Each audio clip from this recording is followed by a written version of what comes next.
1, 2, 3, 4.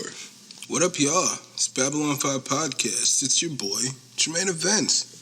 How you guys doing? This is episode 84. I think I probably said how you guys doing twice there. It's episode 84. Calling this episode Three Kings. Yes, Three Kings. And that is in reference, I'm not gonna waste any time here to let you guys know that we have a new UFC champion, Francis Ngannou. So we have three now African-born UFC champions. So the reference today for the episode Three Kings is the three African-born champions. If you guys aren't too familiar with Francis Ngannou, he recently did an interview with Joe on the Joe Rogan podcast and explained the 14-month journey it took to illegally get to France and chase his dream of being a boxer, which ultimately led to him becoming UFC champion last night. Check it out. But it's episode 84, Three Kings. I'm going to go ahead and give you guys social medias. If you want to follow this podcast on Instagram and Twitter, it's at Babylon5Pod. You can follow my personal account at My Name is Jermaine. You can email this podcast at Babylon5podcast@gmail.com. You can listen, or you can follow this podcast at Babylon5.podbean.com. And you can listen to this podcast on Podbean, Stitcher, Spotify, Apple Podcasts, iHeartRadio, YouTube, pretty much anywhere podcast stream. And if you are listening on YouTube, make sure you hit that like and subscribe button. If you guys are on Xbox, go ahead and add me at SauceBoss414. Sorry, my wife just texted me. I keep the script on my phone here, and then she just texts me, and I'm just like waiting for it. It was just like an open-ended text that she sent me, or maybe it wasn't. Actually, it was probably a response to something that I sent her earlier. Actually, I think that's what it was. Never mind. Let's move on. You had me paranoid at first, like, yo, what does this mean? That's pretty open-ended. Like, what is she going to say next? Anywho. But now it's all dirty. If I told you guys the details, it's all pretty dirty, so I can't really tell you what it says. If you guys are on Twitch, go ahead and add me at twitch.tv/Babylon5. You can check out the merch. I think you can check out the merch. Go to teespring.com/store/BOFpod-shop. I'm going to touch on that here in a second. If you want to support the podcast in other ways, go to patreon.com/Babylon5Pod.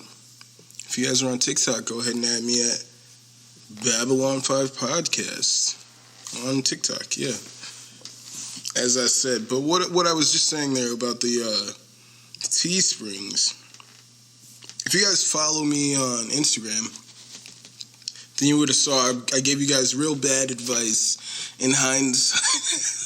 I mean, unless you guys were like on the fence about if I should pick Francis Ngannou, I was definitely like, yo, I'm pretty sure Francis is going to knock out Stipe this time around and his wrestling has improved. I said all this in my video on Instagram. If you guys checked out my DraftKings advice, I'll try to do that weekly if I can. I don't think there's a fight card next week. I don't think so. So maybe the week after that, I'll try to get you guys more. I'll give you guys my picks for a standard game in DraftKings. But I did a video there, right? And I had my Boars hoodie on. I've been telling you guys about that Boars gear. Go get that Boars gear. And I finally put a video out, had the Boars gear on. And I was like, I'm going to put a link here for it. And I was like, I was going to put it in there, but like, as I'm going to the store, it would like load up to like some weird link. I was like, this doesn't make any sense.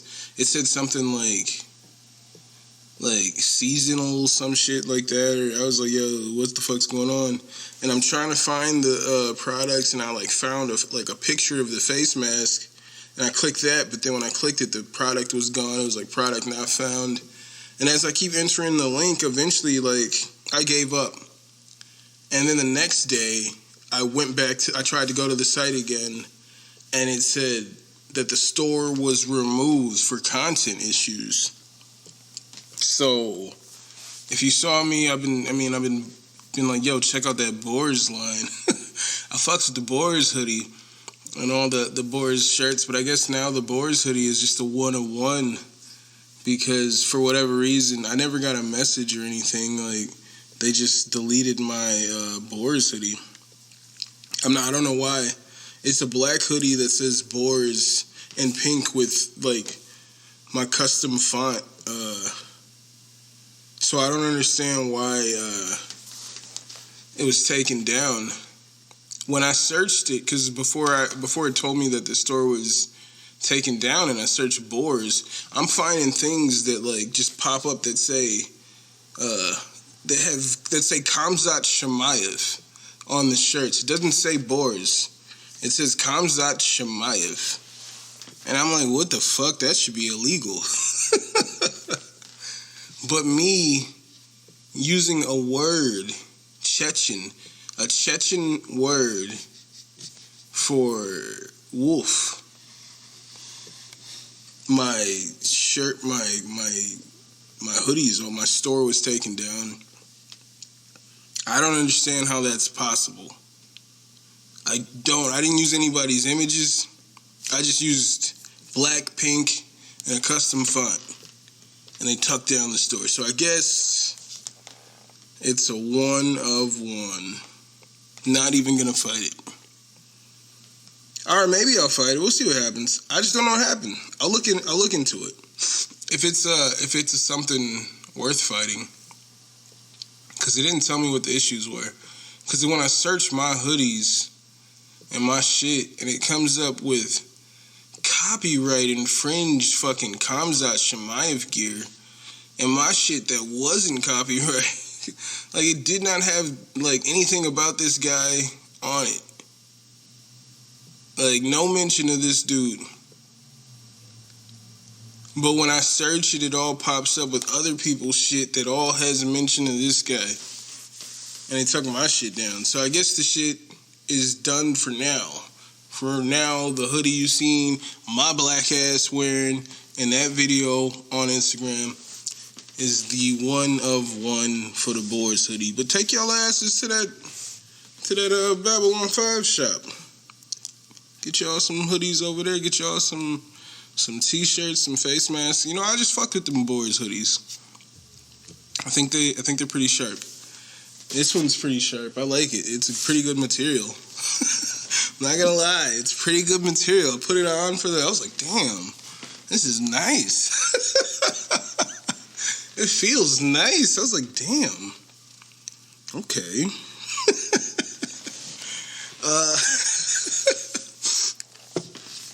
Anywho.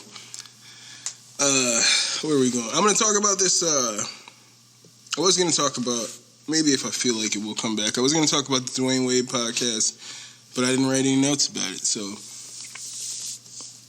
maybe I'll come back to it. Let's talk about, it's not like the Dwayne Wade podcast. He did the I Am Athlete podcast. I didn't take any notes. I just, like, watched it briefly, like 10-minute clip, and there's like a 40-minute conversation, and I didn't watch the whole conversation, so unfortunately, maybe I'll try to touch on it next week. Maybe. We'll see. But the Joe Budden podcast beef, this is very interesting to me. It reminded me a lot of the things that went on with me and the two other co-hosts on my previous podcast. It reminded me a lot of the things we went through, a lot of the hardships, a lot of similar things, and a lot of the things that Joe was saying to describe, like, his viewpoints here. I was like, yeah, I can see where certain people in our dynamic on the old podcast felt like they were doing certain things because they felt like they were in that position. You know what I'm saying? And other people need to be doing these things because they're in this position. If you guys don't know what I'm talking about, get a little more into it So I was seeing how, like, they didn't put up an episode. They usually do, like, 2-3 a week. I think, like, maybe either Monday or Tuesday they'll drop one. Then, like, Wednesday or Thursday they'll drop one. And then Saturday they'll drop another podcast. Like, so it's like, I think 3 a week. And they didn't drop one. And then they dropped another one that had Joe Budden and, like, I think Savon and this nigga named Ice. I don't know who the fuck that is. I know who Savon is because he's on the Joe Budden podcast, but just not on screen, not on camera. And they tried to say that, like, the other two, the normal co-hosts, Rory and Maul, were on vacation. And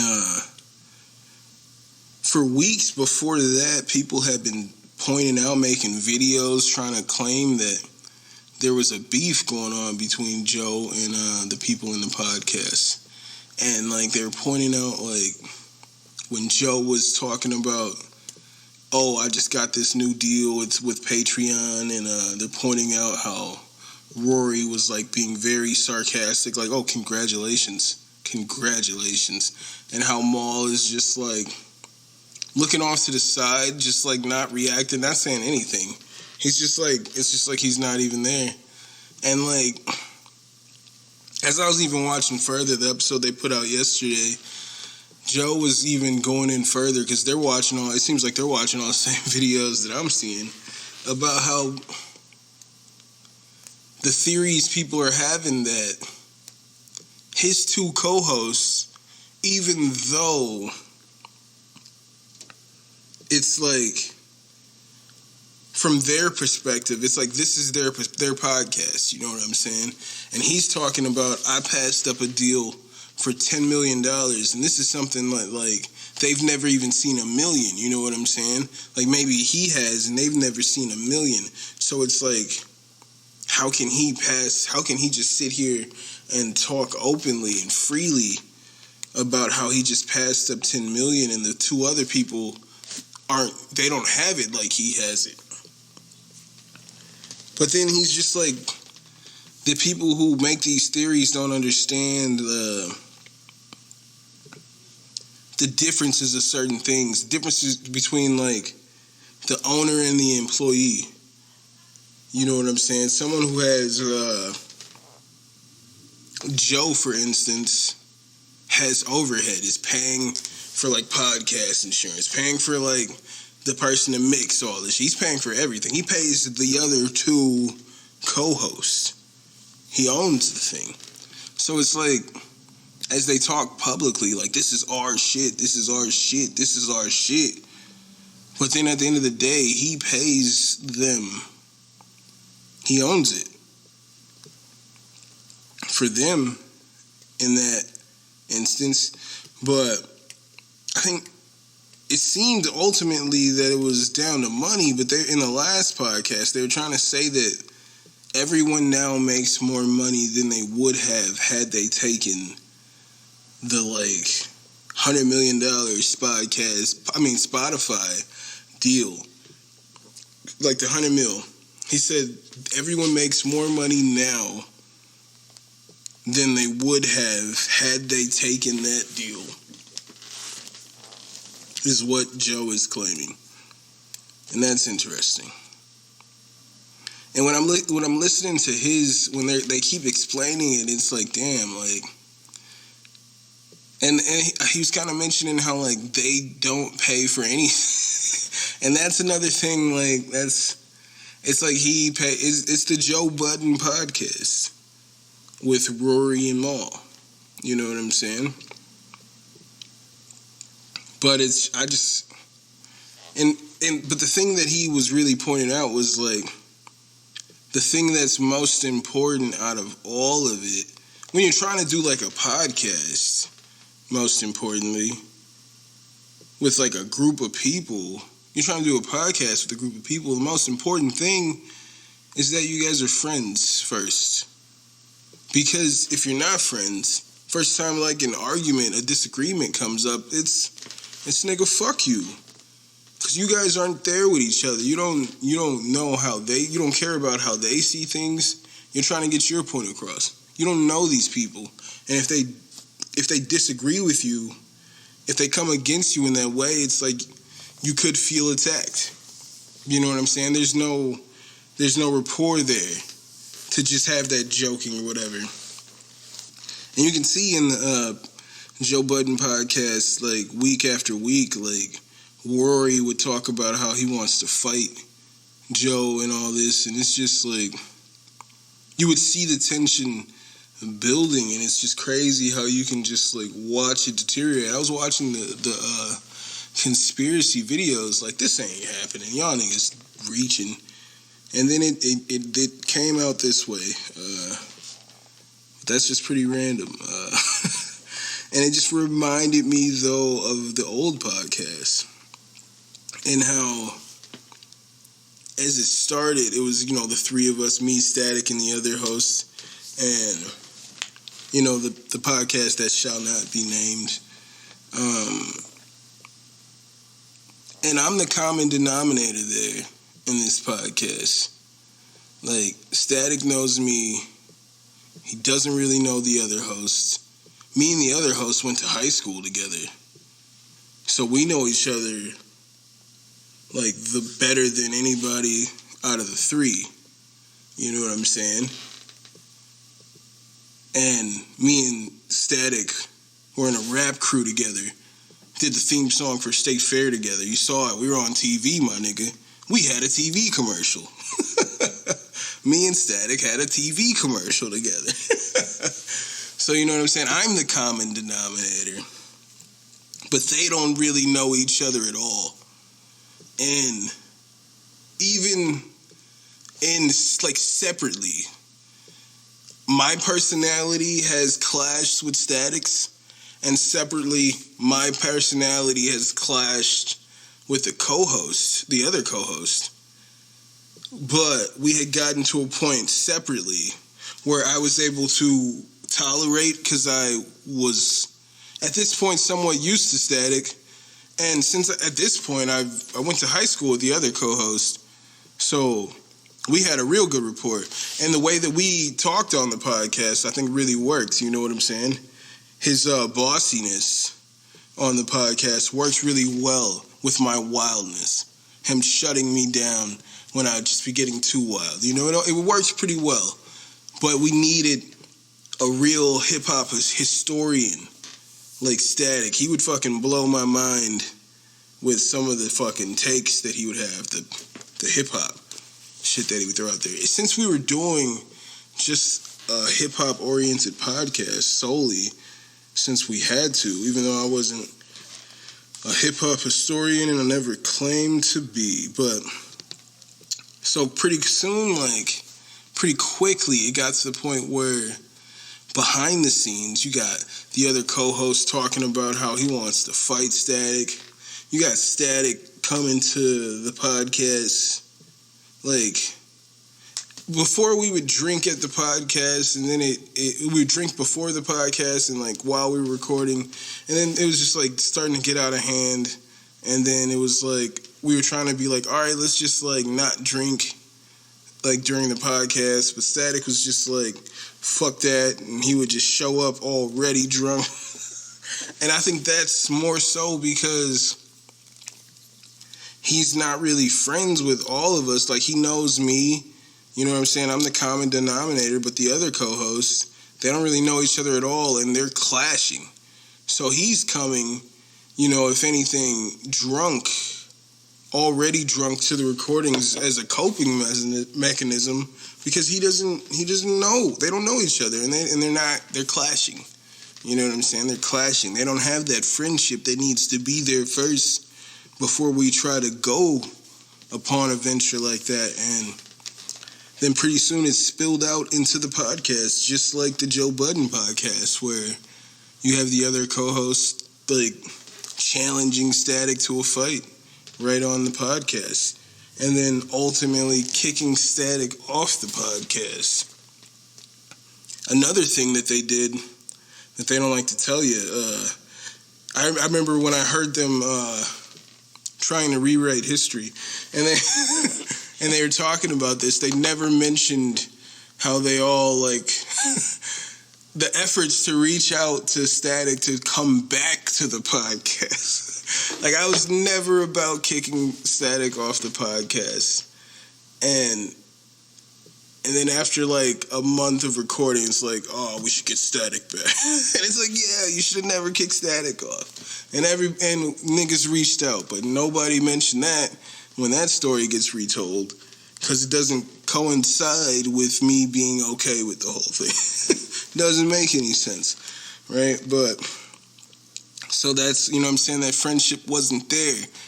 As I'm saying with Joe Budden, that's the thing. They had a similar thing, and it's been like a little, maybe 2 weeks now since they've had their little disagreement. But I think maybe they can survive because there is that long time friendship before that even started. And with our situation, it was just too fractured. And then you bring in another person who just gets brought in, and you know what I'm saying, and it's almost who's like best friends with the other co-host, and then it's like with the Rory and Maul situation, like you got Rory, as I'm saying, like challenging Joe to fist fights week after week after week. And Joe says, he tells Rory, like, yo, just take a couple weeks off and just cool off.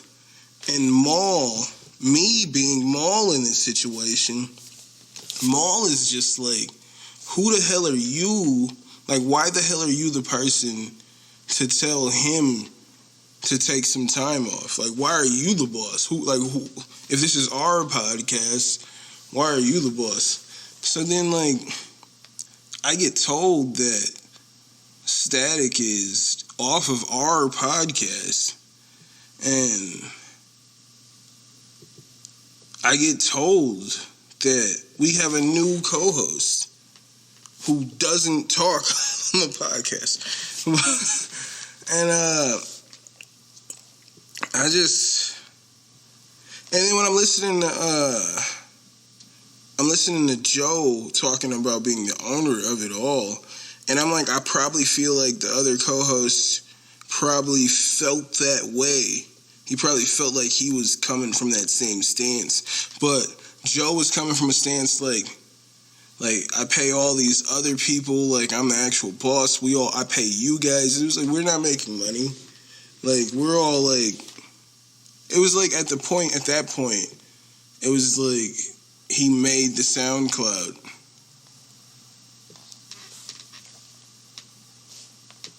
We met, came up with the name together.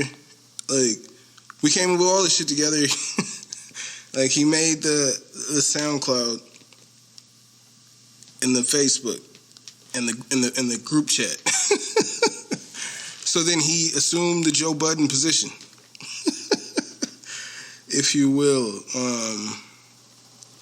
So it was just like, for me, it's like, I think you assumed that without all that other stuff. But without all that other stuff, then it should be ours to a point. You know what I'm saying? There could be conversations, you know, there was definitely conversations, because I remember, like, a lot of times, like, when we did need certain things, to be frank, if we needed certain things, sometimes it'd be harder to get certain people to chip in for whatever reason. They said they had to save money for other things, so it was hard to get other people to chip in. So there definitely could have been conversations about who was more of an owner than the other if you needed to have that. But I feel like once you have that conversation, this is already over. Once you start even talking like that, this is already over. And it seems like that's what happened with us.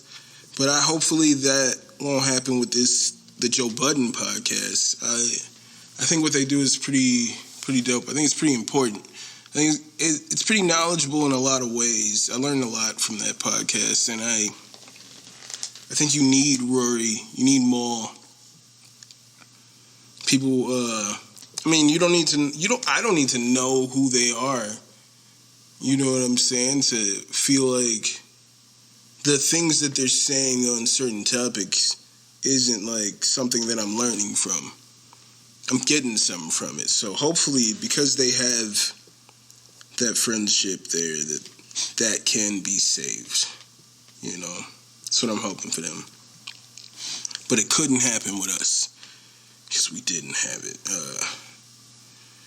So moving on, it's UFC. Something random here I just saw. I saw something talking about Ronda Rousey is black or something like that.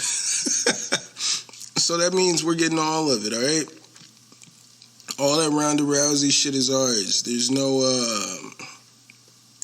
she's black now. She's joined, all the Tiger Woods shit, that's us. So all her fucking Olympic shit, that's us. She's black now, all right? She's black. Let's see what this news is. It says, social media broke news that the 34-year-old Rousey's great-grandfather was Dr. Alfred Waddle, one of the first black physicians in North America. Well, that isn't exactly a new revelation. Reports of Rousey's heritage have been around since 2016, so this is not news. Many people on the internet were just finding out that Rousey is a nigga. All right?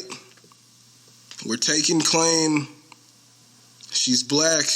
All right? She's black. She's light-skinned. Light-skinned.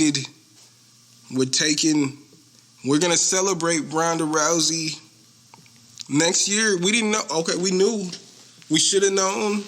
But now we're more aware. We got to celebrate Ronda Rousey in February. She did a lot for women's MMA. She's a great black athlete. Ronda's ours now. Well, she's been ours. We just didn't know it, all right? Ronda Rousey is ours, ladies and gentlemen. I used to think, my wife was saying to me, she's like, yo, you talk about Hulk Hogan a lot. I'm like, I don't talk about Hulk Hogan a lot, but here I am with this Hulk Hogan story. I used to think as a child, Hulk Hogan... I talked about Hulk Hogan last week. Yeah, I did. But that's why I was a little conscious about this Hulk Hogan. But, like, as a child, I thought, like, Hulk Hogan was black because he was so fucking tan. And my point here is I never once thought Ronda Rousey was black. But lo and behold, ladies and gentlemen, still nigga. She's light-skinned. She's like Mariah Carey. You know? Mariah Carey's black. She's like Mariah Carey. We gotta celebrate both them niggas. Both them niggas. We gotta celebrate them in the month of February or whenever. It's March, nigga. It's Women's Month. Whatever that means. I was throwing my hands up. We're gonna move on.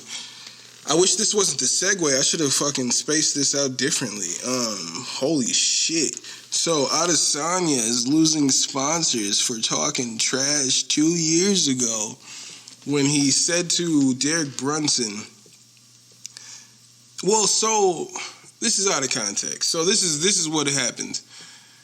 Derek Brunson fought Kevin Holland last week. Leading up to that fight, I was pretty hype about this quote when Kevin Holland was like, I got dildos in the car, I'm ready to fuck that boy.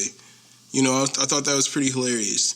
And so after the fight with Kevin Holland and Derek Brunson, Israel Adesanya tweets that video with like an emoji of like an eggplant and a peach.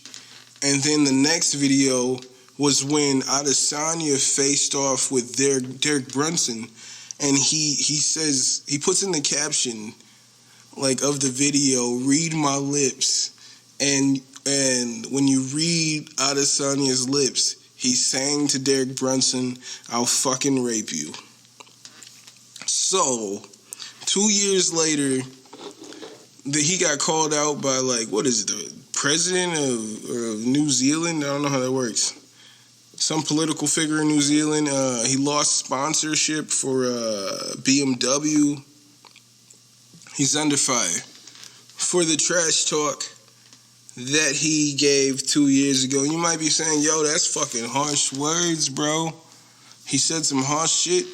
He should be fucking, something should happen. And it's like, well, do you feel that way? Do you honestly feel that way? Are we talking about combat sports here, ladies and gentlemen?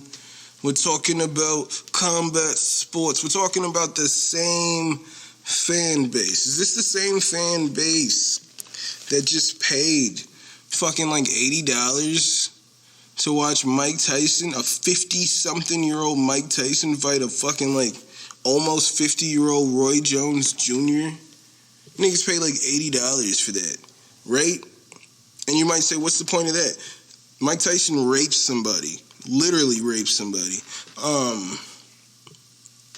On top of that, one of his most famous quotes, which I can't remember if he was talking to a reporter or a fighter, and I honestly think he was talking to a reporter. And he told the reporter, I'm going to fuck you until you love me, all right?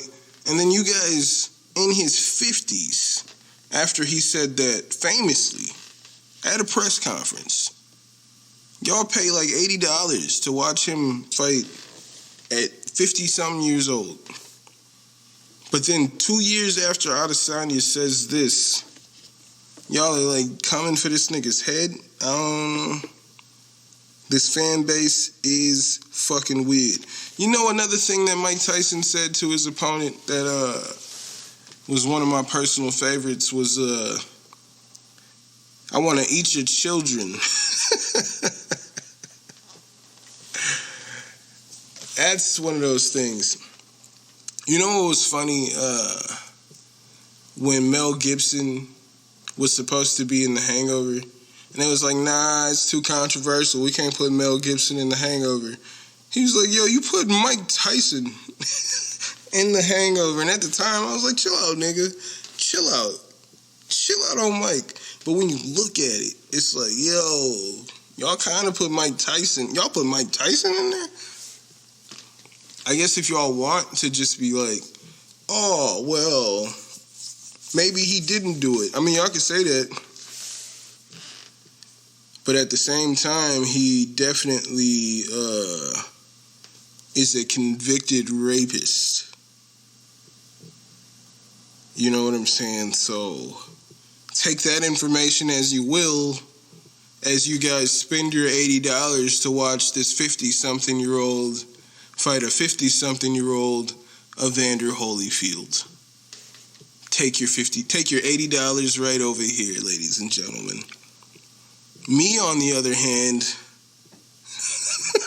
I'm taking my $70 to UFC to watch Israel Adesanya. All right, because that's the kind of shit that's the kind of person that I am. You know who? This is America. This is America. All right, this is America.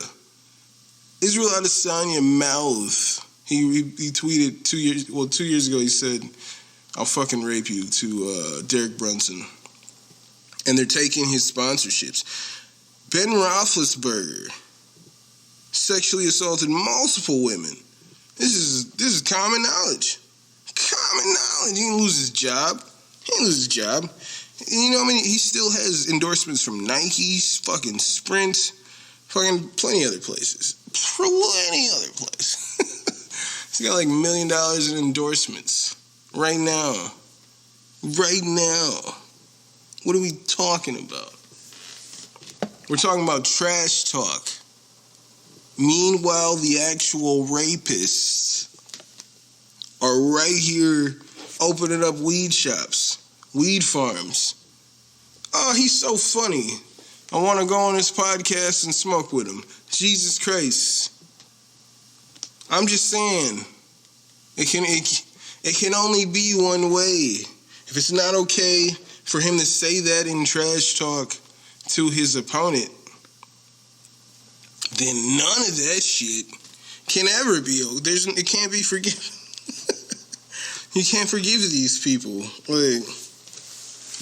How are we having it here? That's just what I'm saying. Where's the line here? Where's the line, my guy? Because I don't want Roethlisberger around, or that's my point. Like, let's get rid of all those people. Now, let's not get rid of Adesanya. Nah, I don't. That's not my point. I'm not saying don't get rid of Mike Tyson for the trash talk, but Mike Tyson is a convicted rapist. That's where you draw the line. But yeah,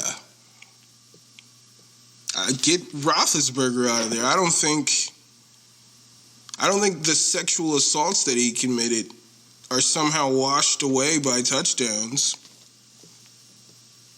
in a fucking game that's practically choreographed at this point. Like, am I wrong here? Is football not practically choreographed at this point? This is your route. You can't touch the quarterback when he's here. You're going to go over here. You can't touch the receiver until they get over there. Like, this whole game is practically choreographed at this point. But I'm crazy. I'm fucking crazy. I'm just saying, I think y'all need to leave my nigga Adesanya alone. Yo, this nigga Masvidal continues to look fucking pathetic. Pathetic. This nigga, he FaceTimes Jake Paul during the Ben Askren Jake Paul press conference, right? He's mocking Ben Askren for him knocking out Ben Askren in 5 seconds. Now, I would understand if after that fight, Ben Askren has been talking shit, just like, I don't know, just off the top of my head, hey, Masvidal, you got very lucky. You were the heavy underdog of that fight. I was undefeated. I was like 40-0. I was like 39-0 before that fight. And I was the heavy favorite. You got lucky and made history and could never duplicate that in a rematch. He hasn't said any of that. He honestly has given Masvidal Street Judas praise. He's been very complimentary of Masvidal since this has happened. But Masvidal calls into this press conference to show you how much trash he is. Like when he was defending the Goya guy, he's a big MAGA guy. Regardless of how his dad came over to this country in a fucking raft. Regardless of that. Regardless. It just doesn't make any sense. It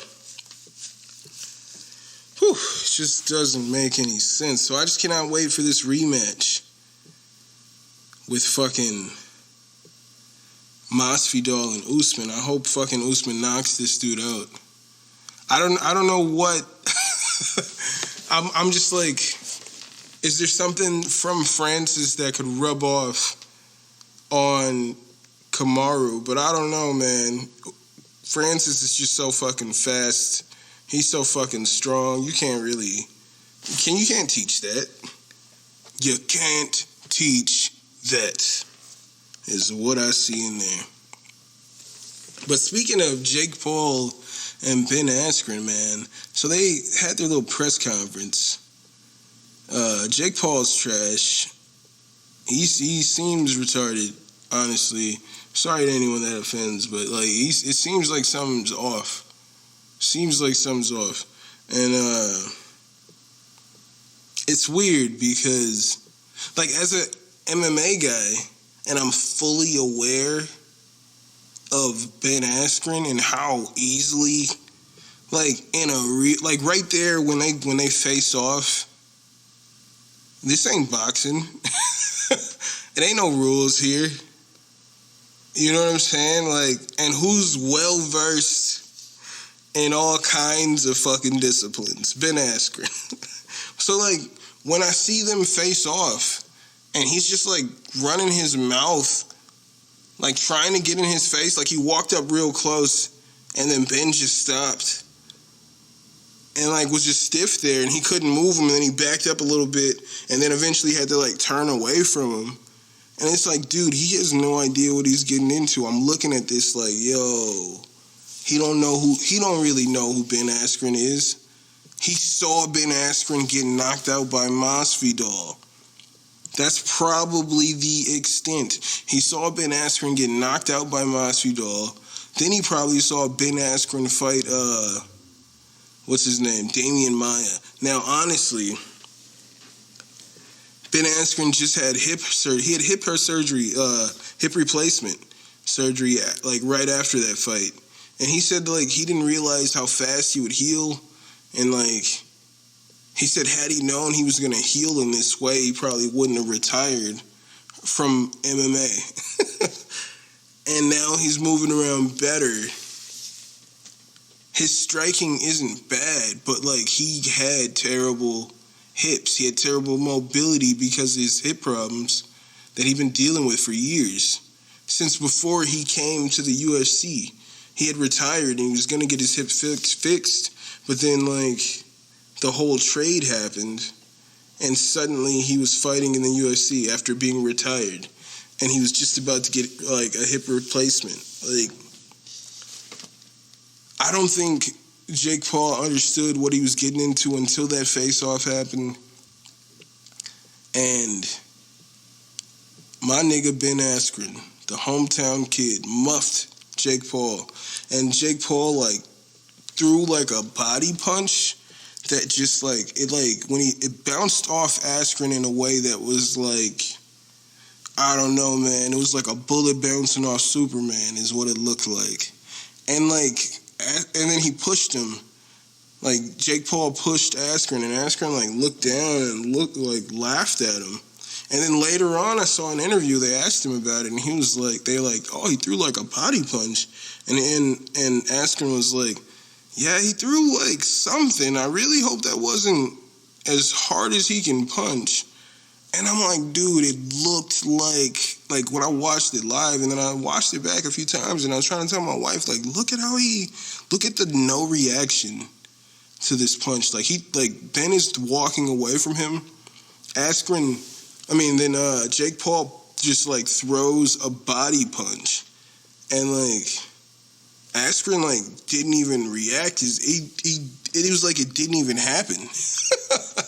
It was like it didn't even happen. And it's like the one thing, like my boy Landon called me and he was like, man, did you see this? He was asking me if I seen the press conference, and he was saying how Jake Paul was clowning Ben Askren and how embarrassing it is. And the one thing that I felt like all Askren needed to say was like, I think it's pretty impressive that Jake Paul convinced his fans that he's a real fighter. And when that face-off happened, it's just like, dude, I don't know if this boy knows what he's in for. He saw Askren get knocked out in 5 seconds. He knows he knocked out Nate Robinson.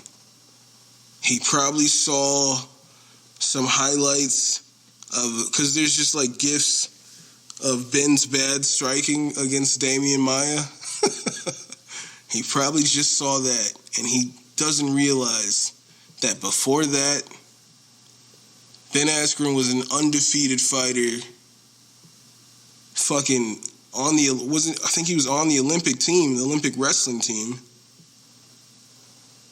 Fucking undefeated fighter that retired for a while. Was about to get hip surgery before he just randomly ended up in the UFC by chance. I don't know. Do they usually trade fighters from promotions? I don't think so. So people are crazy, man.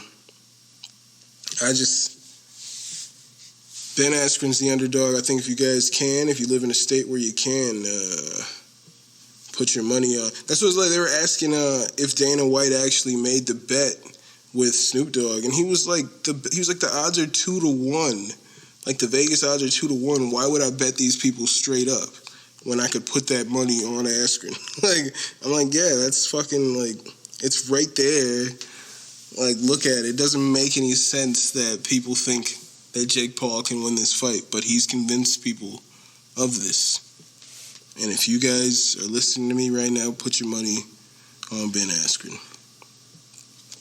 You got Dana White saying that Dustin Poirier turned down the title fight. He was offered to fight for the belt, and he turned it down to fight in a trilogy fight with Conor McGregor, and he's saying how it's a smart fight. And Cyborg was saying how now the fight with Conor McGregor is more prestigious than the UFC belt. But I think it speaks more to the pay discrepancy. You know what I'm saying? Like, fighting a name like Conor McGregor pays you, like, fucking, like, generational wealth. You know what I'm saying? Like, as opposed to being the champion just doesn't do you those favors, you know? You don't get those same benefits from fighting for the belt, and that speaks to a lot. And when fighters complain, when the bigger fighters complain, like, yo, I want to get paid like Conor. It's like, yo, you're not Conor. But it's just not fair. Because you see right here, when given the opportunity, why do I want that belt? I'd much rather just fight this guy again. This guy I just beat in a round and a half. Makes more sense. Shit, I'll retire after that if I was... What do I need that belt for? What does it do for me at that point? If anything, you wanted the belt before because then you got pay-per-view points. But now you've made more money than probably you would have made in like 4 fights as just the champion. So, retire at that point. I don't know. At UFC 260, you had Miranda Maverick looking fantastic against Jillian Robertson. Like, Jillian Robertson had the most fights at flyweight. I'm pretty sure it was flyweight. 125.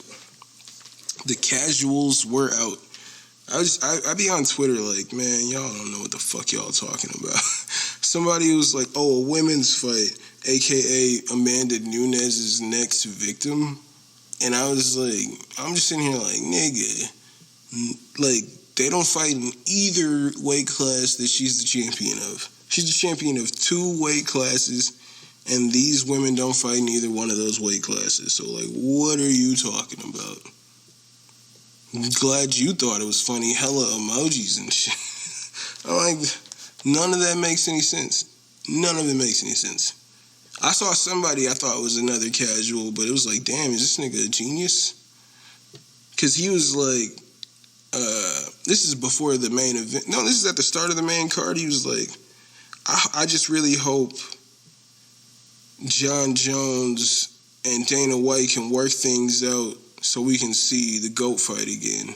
And I responded to him, LOL, because I was like, nigga, that shit's in the past. John Jones has already given up the belt. He's put on the weight. They've said he's fighting the winner of Stipe and Francis. Like, nigga, that's in the past. So I wrote LOL. Like, nigga, what are you talking about? But Miranda Maverick looked fucking fantastic against Jillian Robertson. Second fight in the UFC. She looked great. She looks great in the first round. Great in the stand-up. Got a takedown. Second round, she gets taken down, controlled on the ground. And then the third round, she's able to adjust and just really beat up Jillian. And just, I think she got her down and just, you know, she made the right adjustments, like faced some adversity and came out and looked strong in the third round. And she's saying how, like, they were saying people were talking about how she wants to fight Valentina Shevchenko, like, already. And she said she definitely does not want to fight Shevchenko. She just wants to fight someone ranked, but she wants to definitely beat her sister first before she beats Valentina, which I'm like, that's hilarious. But I think Antonina has gotten better She's gotten a lot better. So I think that's a taller task than what she thinks it is. But if you can do that, I think that's definitely giving you a good implication for what you could do against Valentina, because I think Antonina has gotten a lot better than what we're used to seeing. Then you got my boy Sugar Sean O'Malley returning. So he returned against Thomas Almeida, who was on a 3-fight losing streak. Sean was talking about how he's going to knock him out in dramatic fashion and send him to Bellator. Sean, is just piecing this dude up in the first round, hurts this man, and Sean kind of, walks off, walk-off knockout. And the ref is just, keep fighting. And then, Almeida was able to recover, and it goes to second round. O'Malley just continues to dominate, just piecing this man up. And just real all over the place character, just dancing in there. Sean O'Malley is literally just dancing in there. Just keeps constant stand switching and fainting, stand switching, just constant movement. And he was dancing in there. It was pretty phenomenal. Sean O'Malley looked great. And third round comes, he's just fucking up Almeida's leg. He's just beating him up all over the place, real cocky, just dancing. And he gets another knockdown. I think he hits him with an uppercut, and it kind of rolls Almeida over to the ground. And Sean O'Malley doesn't immediately run for the finishing blow, and the commentary is well, there he is again being cocky, you need to go. And then Sean just kind of casually walks up and then hammer fist with this nasty accurate strike, and the ref jumps in and stops it, and they're the commentary is immediately, oh my god, maybe they should have stopped it, he didn't need to do that. It's dude, what are you guys talking about? Immediately you guys are criticizing the blow for being unnecessary, but seconds before you're he, look at him being cocky, he's doing it again. And no, but once he does it, oh my god, it was too brutal. But Sean O'Malley looked fucking phenomenal. He didn't call anybody out. I like that. He's a beast. I was telling my boy Landon, I remember Chito Vera when he was fighting Jose Aldo. And he was dude, I think I think Aldo's gonna, he thought Vera was gonna beat Aldo. And I was dude, Vera has no business being in the octagon with Jose Aldo. And I just, if you go back and watch that fight with Sugar Sean O'Malley and Vera, even when O'Malley's leg is compromised, as long as he's able to stand, fucking Chito is trying to capitalize, but as he's coming close to Sean O'Malley, O'Malley's just piecing this man up in the stand-up. He's consistently piecing this man up. He can't get close to O'Malley. And it's only when O'Malley tries to walk forward and he rolls his ankle and he can't stand himself is when Vera is able to jump on him and hit him with an elbow. But that's not something. That man was very compromised, very clearly compromised, and you're trying to capitalize on it. But he's still just dominating you in the stand-up while he can't walk forward. And then when he tries and fucks himself up even more, that's the only way you're able to capitalize, is when he literally can't stand. He couldn't defend himself. But even when he was heavily compromised, he was no match for Sean. That dude's on another level, but I wish he called somebody out. He didn't. I think he would be a lot of trouble for Aljamain Sterling. I think it would be a lot of trouble. It was weird, man, because they did this pre-show, the day before the fights, where Stipe came and played video games with DC. They played UFC 4, Khabib came and was chatting it up. But they had Sean O'Malley come on, and he was talking. He was sitting next to Aljamain Sterling, and it was weird because, like, I've seen some. I think even earlier in that show, in that panel, Aljamain was talking about how he's a big fan of Sean O'Malley, and like Sean would like make a joke or something or call somebody like a name like Soccer Mom, like Andre Soccer Mom, and like it was like kind of like Sterling was like fanboying up for him, like laughing too hard, and he's like the only person laughing at these jokes. It was weird, but and like the whole time, like Sean is like stone face, not like yucking it up with Sterling. It was like, damn, man, there's a different energy in here. That's kind of how I felt, but I wish O'Malley called somebody out. He did not, but we'll see what's next for him. The fight I did not want to see.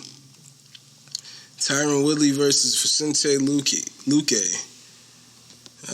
Woodley starts fast. He comes out hard, throwing rights. He's coming out hard. You know, the past few fights, he just backs up to the fence and it's just like waiting. And it's just like, come on, man, you got to do something. You got to throw punches. And he just doesn't do anything.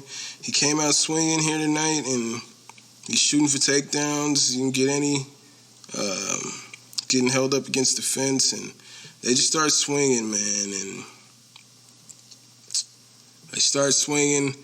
Woodley cracks Luque with a right. Luque gets wobbled, but then like in a half second, like snaps out of it. It's just like instantly recovers, like some EPO type shit. He's just like, he was wobbled, like bent over, and then like instantly like snapped out of it. Like it was like, what the fuck? And then he cracks Woodley. He's hurting Woodley, man. Woodley's coming in like just blitzing, throwing these fucking, like he's telegraphing these punches. He's loading up to throw this right, and fucking he just gets caught by Luque, I think with a straight, and that fucked him up. He wobbled, went all the way to the fence, and it was like he like grabbed the fence, stood himself up, and like Luque's like coming at him, and he's like standing there, and he threw a punch with like, it was like a fucking, I was saying to Landon, it was like a fucking, it was like an action movie, you know what I'm saying? It was like a fucking movie. Like he's at the fence, and just like with the last bit of strength he had, he fucking threw everything he had, and just fucking missed, and then like kind of got rolled over into a fucking Darce choke. It was fucking terrible. And Luque submitted Tyron Woodley in the first round via Darce choke. And it's just sad, man. You know, it's probably the end of Woodley's career at this point. It happened quick. Probably 2 years ago, he's the champion. 2 years ago, he's the champion, and a compliment for one of the greatest of all time at welterweight. Now it's just like who is that? Who is that guy? It's unfortunate. He's on a 4-fight losing streak, being finished in the last 2. Dana White's talking about I think he should probably, he's like alluding that, he's like, what is he? He's 38, 39, lost his last 4 fights. He's like trying to allude that he should retire, and it's like, meanwhile, Robbie Lawler is literally 39, lost his last 4, but they just booked that dude to fight Mike Perry back in November, but he had to pull out. But he's in the same position. They're not talking about Robbie Lawler retiring. But he's like, oh, what is he, 38, 39 on a 4-fight losing streak in regards to Woodley, but never once did he say anything about Robbie Lawler retiring. Interesting. I've been watching that story since he lost his last fight. Stipe Miocic versus Francis Ngannou 2. This shit was wild. Francis is being patient. He's throwing these fucking heavy leg kicks, quick fucking punches. It's not even jabs. It's just straights, like heavy fucking straights. Throwing these nasty calf kicks, and like Stipe is like surviving. Like there's not much like offense from Stipe at all.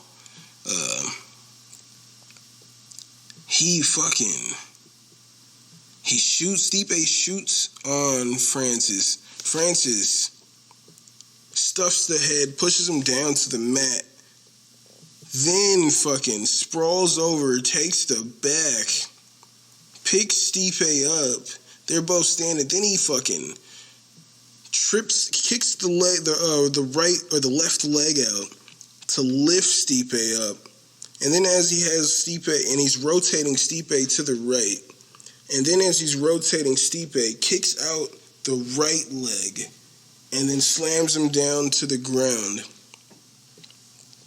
And then at this point, he just fucking unloads just the fucking nastiest ground and pound, like just unblocked shots. There's nothing stopping any of these shots. Just fucking the heaviest punches. Bah, bah, bah. Just clean punches. Like, probably like 8 clean punches to the dome. Like, and Stipe somehow was able to stand up and circle out of there after taking just 8 clean shots from this fucking 6'4", 263-pound fucking beast. And it didn't matter. It didn't matter because he's still coming at him. And the round ends. And the corner's telling Stipe, like, yo, man, we need to see some offense out of you. And it's just like, fuck, dude. What can you really do in there, man? He's so fucking strong. He's a monster. And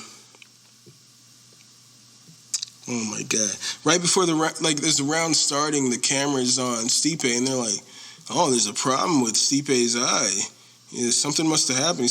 Yes, something happened. He took like fucking 8 clean shots from this fucking beast of a man.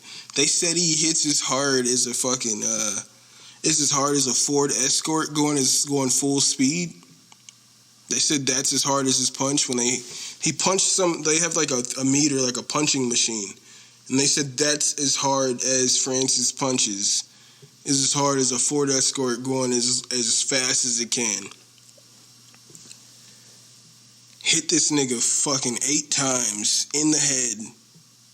Just clean. Stipe's on all fours trying to stand up. Real ill-advised. This is not how you want to be, my nigga. And he's just taking dome shots. And before the fight, they're like, oh, something's wrong with his eye. Yeah, something is wrong with his eye. This motherfucker is lighting him up. So Stipe comes out, doesn't matter because right away fucking Francis, boom, another straight. He doesn't hit you with the jab, he hitting you with a fucking straight that comes off so fast. That straight comes out so fast. Oh my God. It's devastating. I see no one beating him. It's so not anytime soon. He's gonna have to age drastically and slow down significantly because that straight comes out so fast. His boxing is so crisp. He's so strong. So he catches fucking Stipe with this straight. Stipe, gets bounced to the fucking fence, almost dies. Francis rushes in, and as Stipe's getting up, he catches him, I think, with another right hook. Stipe stands up. Francis catches him, uppercut. Stipe is circling out of there. Francis, I think, catches him with another right as he's leaving out of there. And then, like, as he's still chasing Stipe catches him with a left that kind of stops Francis in his tracks. Now, fucking Stipe is very wobbly from the beating he just took right there in that little transaction there. And, but when he landed that left and he stopped Francis in his tracks, he decided to come at Francis. So he comes forward on Francis, and Francis unloads the African punch of death, my nigga. He unloaded the all the pain of all my ancestors that died in the transatlantic slave trade, my nigga. He unloaded the fucking pain of all the brothers and sisters who were in the slave trade here in America. He unloaded the pain. And just one fucking punch with this fucking cross just cleared this nigga's shit up. Nigga. I just remember my wife was like, I showed her a picture. It was like a picture of DC and Francis. It was like Francis punching Stipe and DC's reaction of it real time. And she's like, yo, that was you because you were screaming. And I was like, what the hell is happening out there? Because she was in the other room. But he hits him with this cross, and it fucking drops Stipe to the point where he falls. He falls back where one leg is bent all the way back. I don't know how, but he had his toes bent back where, like, the nails would have been on the mat of the octagon. Well, at first it was like the toes were the other way. He had the knee bent all the way where he was laying. He had the half of the leg under him with the knee bent, and the toenails were up, and it was like bent weird. And then all of a sudden it was the other way with the toenails on the bottom, and then Francis came in and landed another African punch of death on this man. And because, you know, whenever Herb Dean is in there, he's usually like, for whatever reason, in the stands or some shit at the time of the fight ended. Like, he's over there talking to Dan Hardy, like finishing that conversation by the time he needs to be there, because he should have been there. There should have been no way Francis got off that second punch, but he's so fast. But he lands that second punch, and we have new UFC heavyweight champion Francis Ngannou. There's fucking video of all the people in Cameroon celebrating. It's fucking wholesome. It's honestly so wholesome. It's just like who like, I'm a Stipe fan, you know what I'm saying? But when you know the story of Francis, this is the people in Cameroon.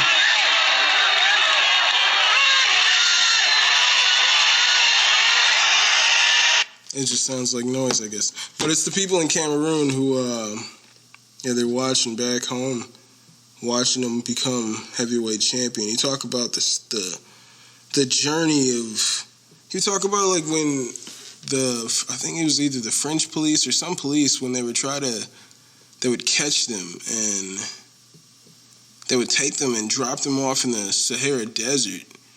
They would strip them of their clothes, drop them off in the Sahara Desert, and he would say how he would have to roll his money up, and then put it in plastic and then swallow it, because otherwise the police would rob them of everything that they have.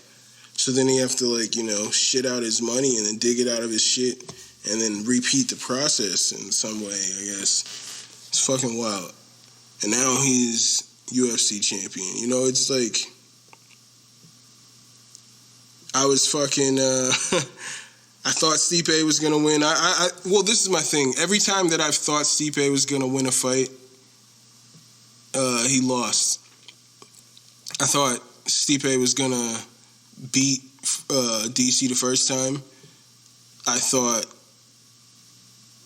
Stipe was going to beat DC. I thought Stipe was going to... No, I thought DC was going to beat Stipe the third time in the final fight. I thought thought Stipe was going to beat Ngannou. So that's just how that is, you know. That's just how that is. But, you know, it couldn't have happened to a better person. From what I know about him, from what I've heard about him, he seems just like a great individual. He seems so humble as he's talking now. He's just a great dude. So congratulations to the Predator. I think that's his name. Yeah, the Predator, Francis Ngannou, new heavyweight champion. They were saying before this fight that the winner would fight Jon Jones.